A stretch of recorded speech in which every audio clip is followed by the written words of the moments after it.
North Dakota is on the forefront of technology and innovation, and one of the state's powerhouse institutions, the University of North Dakota, is leading that push. Bob Kraus is the Dean of the John D. Odegaard School of Aerospace Science, as well as Andrew Jason. They're joining me today, and Andrew's from Grand Farm, so welcome both of you. Thank you. Happy to be here. Yeah, of Very course. excited. So we're talking about a Space Egg conference that you have coming up, and there's just so much to it, and it's funny because when people think about North Dakota and space, and they're like, that's a weird leap to make. That's if you're not already in the innovation and technology sector of North Dakota, because that's actually not that weird. Yeah.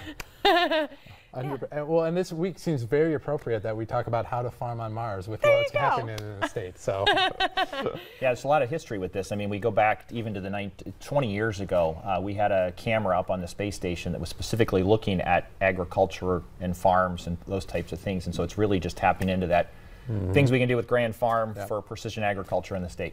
So for people that aren't familiar, obviously, it sounds futuristic, the idea of Space Egg, like let's put some food on the moon kind of situation. So what is the Space Egg Conference? How are we putting those two things together?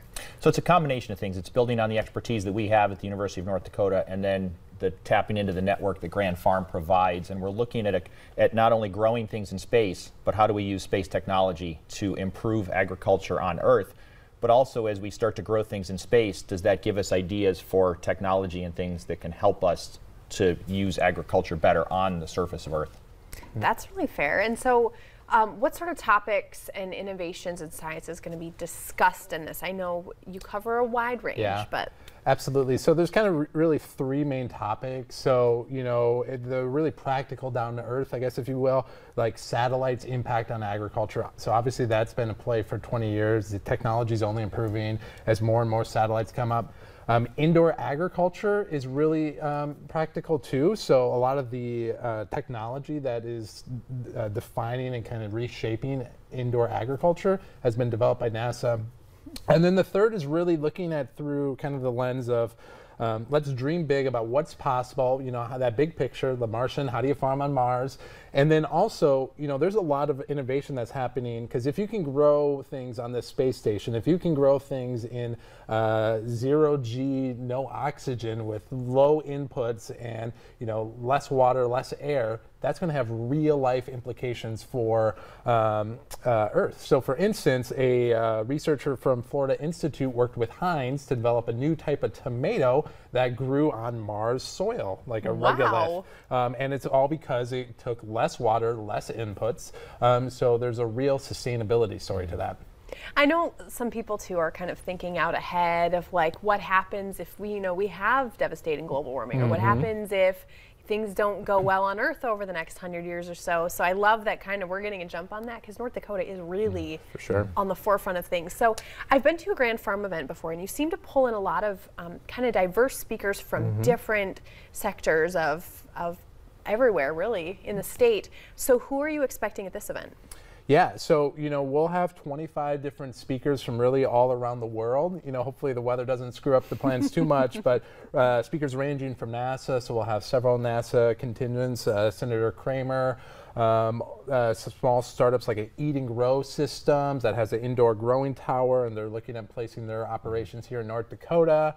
To some really big picture ones. So there's a Starlab Oasis out of Abu Dhabi that will be participating, and basically they have, it's like a big container that they're going to be floating up in zero-G that they're going to be growing and conducting zero-G plant research. There's an Interstellar Labs out of France that's got these huge modular habitats that they'll be placing on the moon, but then also they have operations kind of on Earth. So.